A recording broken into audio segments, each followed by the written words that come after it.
Halo teman-teman, perkenalkan nama saya Ariel Salono Tobing. Saya adalah mahasiswa Sekolah Tinggi Teologi Cipanas Prodi S1 yang saat ini ingin mereview buku Semata-mata Keadilan, Visi Perdamaian Seorang Kristen Palestina yang ditulis oleh Naim Stephen Atik, yang merupakan imam Anglikan dan juga pendiri dari Sebel Ecumenical Liberation Theology Center.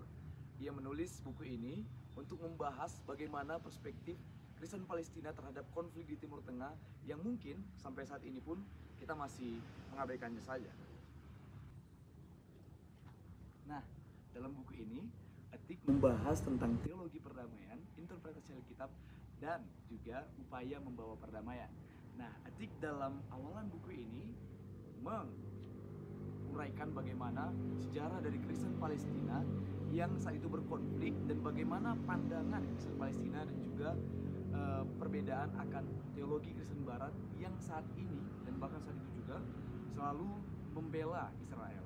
Nah, teman-teman sekalian, dalam poin yang pertama yaitu teologi pembebasan, Atik membahas dan memasukkan bagaimana teologi pembebasan itu ada dalam buku ini, yaitu yang menitikberatkan tentang pembelaan terhadap kaum yang tertindas dan juga upaya untuk mengupayakan keadilan itu sendiri. Nah, teman-teman sekalian, dalam buku ini Atik membahas bagaimana sebenarnya Alkitab yang juga memiliki cerita yang dibandingkan dengan bagaimana kondisi Palestina pada saat itu, yaitu sebagaimana kaum Israel atau bangsa Israel yang keluar dari tanah Mesir. Namun Atik membahas dan menekankan bagaimana seharusnya cerita dari Alkitab, yaitu tentang keluarnya bangsa Israel dari tanah Mesir, itu tidak boleh disangkut pautkan tentang dan membenarkan bagaimana perbuatan Israel terhadap Palestina.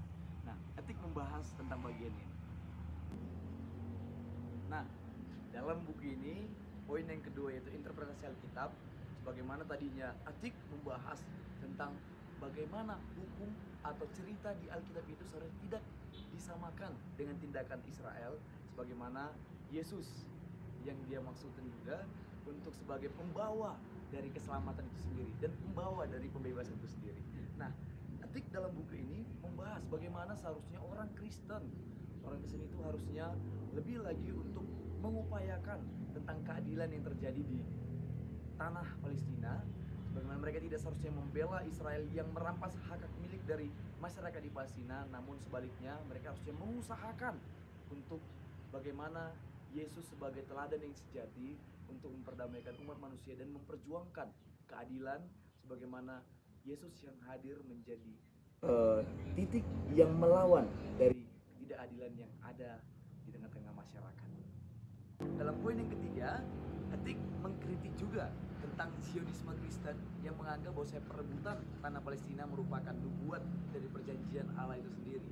Nah, ini yang membuat gereja barat itu bersifat pasif dan menganggap bahwasanya apa yang terjadi di Timur Tengah merupakan adalah hal-hal yang pantas dilakukan oleh bangsa Israel, sehingga tidak ada perjuangan akan keadilan. Nah, dalam hal tersebutlah Atik menyampaikan dalam buku ini bahwasanya keadilan itu bukan dipakai sebagai alat yang mengungkapkan dirinya sebagai anti Yahudi, melainkan ini sebagai alat dialog antar agama yang mengupayakan agar kita menghargai hak-hak setiap orang. Sebagai penutup untuk kita semua dalam bagian saya dari buku yang saya baca ini, nah teman-teman sekalian, Atik dalam buku ini sangatlah baik membagikan bukunya kepada kita, di mana secara sistematikanya dalam menceritakan konflik, sejarah dari konflik, bagaimana interpretasi Alkitab dan upaya untuk memicu perdamaian seharusnya dapat kita sebagai orang Kristen renungkan. Nah, dalam buku ini sangatlah baik, di mana ketika kita membacanya ini akan menantang pola pikir kita ketika kita yang sudah menganggap bahwasanya apa yang terjadi di konflik Timur Tengah merupakan adalah hal yang baik dilakukan oleh bangsa Israel. Namun sebaliknya, buku ini menceritakan dari perspektif lain yang Atik sendiri alami, bagaimana penderitaan yang dialami dan juga hal lainnya yang merasakan dirinya bahwasanya tidak menerima keadilan sama sekali. Nah, dalam buku ini seharusnya kita sebagai orang Kristen dan sebagaimana kita sebagai orang yang meneladani Yesus harusnya dapat menuntut diri kita sendiri juga untuk memperjuangkan keadilan. Nah, dalam buku Semata-mata Keadilan, Visi Perdamaian Seorang Kristen Palestina ini, saya mempelajari banyak hal tentang bagaimana seharusnya saya memandang dari keadilan itu sendiri, dan seharusnya juga teman-teman ketika membaca maupun melihat video singkat ini dapat merenungkan bagaimana seharusnya kita memandang perdamaian itu, dan bukan hanya memandang sebagaimana konflik di Timur Tengah, juga memandang di sekitar kita. Nah, terima kasih. Saya Ariel Saron Luban Tobing undur diri. Nah, ada hal unik juga teman-teman yang saya dapat dari buku ini. Nah, kalau teman-teman lihat, nama saya Ariel Saron Luban Tobing.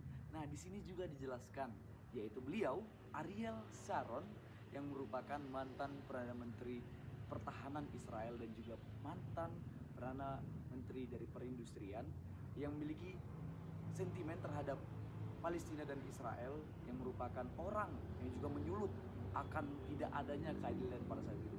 Nah, saya merasa bahwasanya ketika saya membaca buku ini juga merupakan panggilan bagi saya untuk mengutamakan keadilan bagi diri saya sendiri dan orang-orang di sekitar saya, agar saya dapat lagi bukan seperti nama yang diambil ayah saya dari beliau, namun saya menjadi orang yang dipanggil Tuhan untuk menciptakan keadilan itu sendiri.